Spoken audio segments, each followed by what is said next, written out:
हरे कृष्णा। कामिका एकादशी व्रत कथा।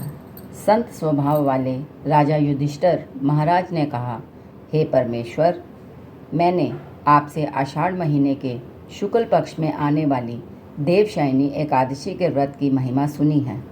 अब मैं आपसे श्रावण महीने के कृष्ण पक्ष में आने वाली एकादशी की महिमा सुनना चाहता हूँ। हे गोविंद देव, मुझ पर कृपा करें और इसकी महिमा बताएं। हे परम वासुदेव, मैं आपको सादर प्रणाम करता हूँ। परमेश्वर श्री कृष्ण ने उत्तर दिया, हे राजन, ध्यान से सुने। मैं इस पवित्र व्रत के दिन के शुभ प्रभाव का वर्णन करता हूँ, जो सभी पापों को दूर करता है। एक बार नारद मुनि ने भगवान ब्रह्मा से इसी विषय पर पूछा था।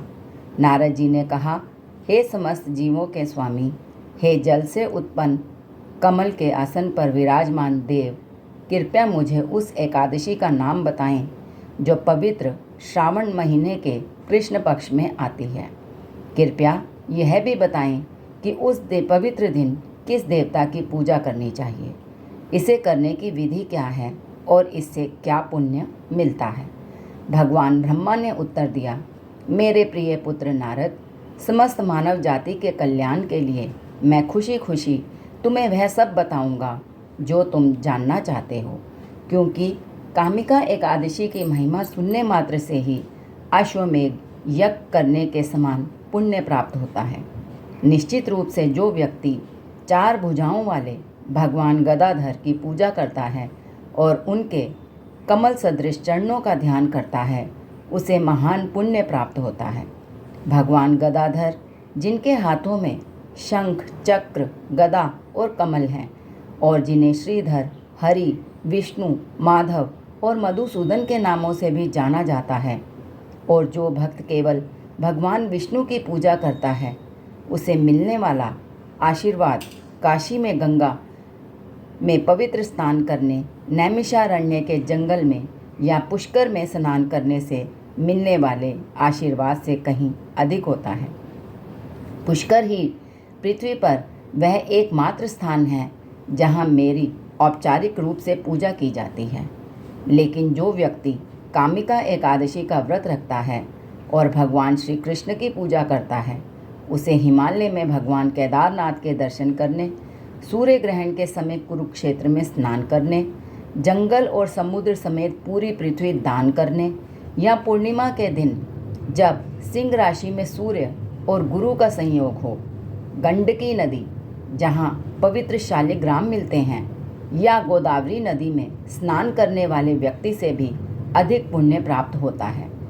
कामिका एकादशी का व्रत रखने से उतना ही पुण्य मिलता है जितना दूध देने वाली गाय और उसके शुभ बछड़े को उनके चारे के साथ दान करने से मिलता है।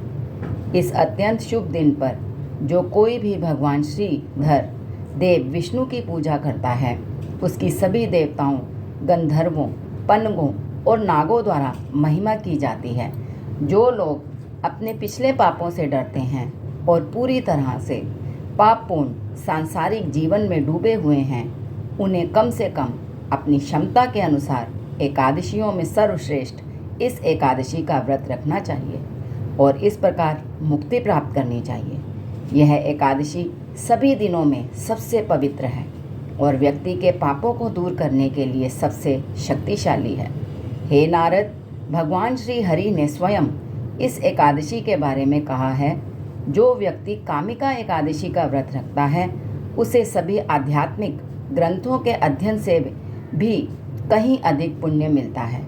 जो कोई भी इस विशेष दिन व्रत रखता है और पूरी रात जागता है, उसे मृत्यु के देवता यमराज के क्रोध का सामना कभी नहीं करना पड़ता।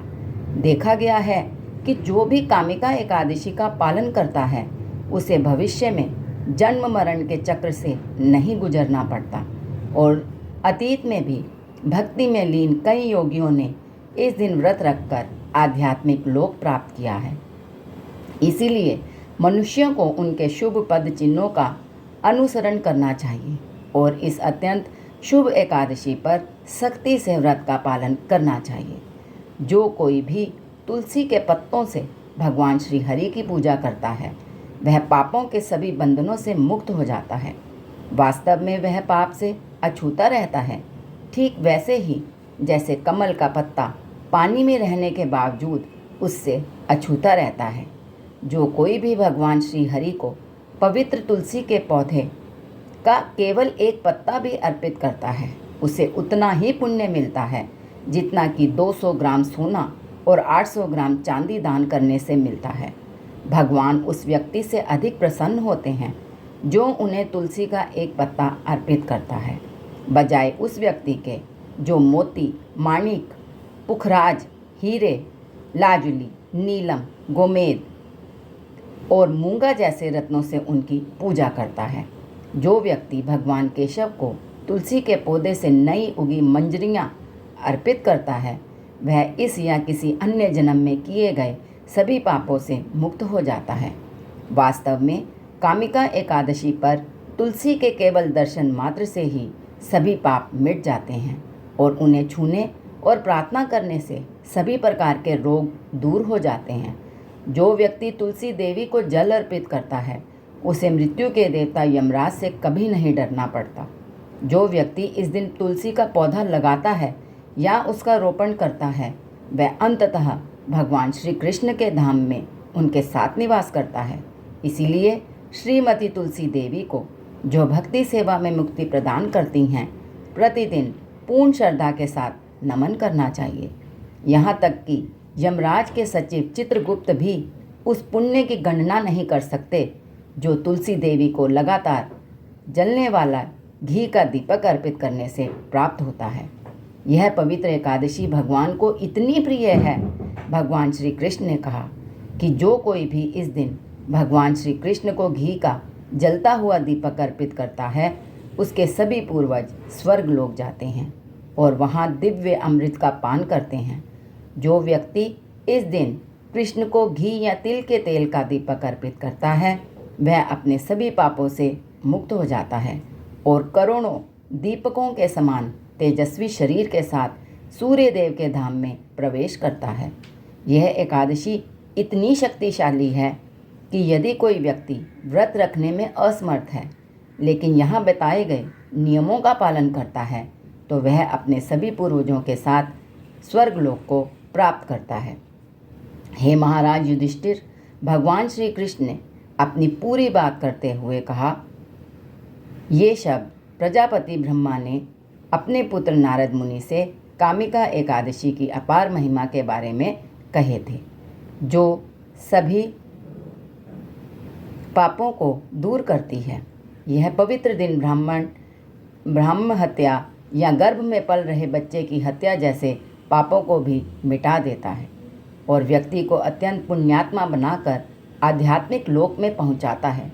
जो व्यक्ति निर्दोषों जैसे ब्राह्मण, गर्भस्थ शिशु, पवित्र और निष्कलंक स्त्री आदि की हत्या करता है और बाद में कामिका एकादशी की महिमा सुनता है, वह अपने पापों के फल से मुक्त हो जाता है। हालांकि किसी को यह नहीं सोचना चाहिए कि वह पहले किसी ब्राह्मण या अन्य निर्दोष व्यक्ति की हत्या कर सकता है और फिर केवल इस एकादशी के बारे में सुनकर बिना दंड पाए बच सकता है।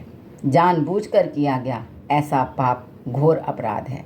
जो कोई भी श्रद्धा के साथ कामिका एकादशी की इस महिमा को सुनता है, वह सभी पापों से मुक्त हो जाता है और भगवान के धाम विष्णु लोक या बैकुंठ को लौट जाता है। इस प्रकार ब्रह्म वैवर्त पुराण से श्रावण कृष्ण एकादशी या कामिका एकादशी की महिमा का वर्णन समाप्त होता है। हरे कृष्णा।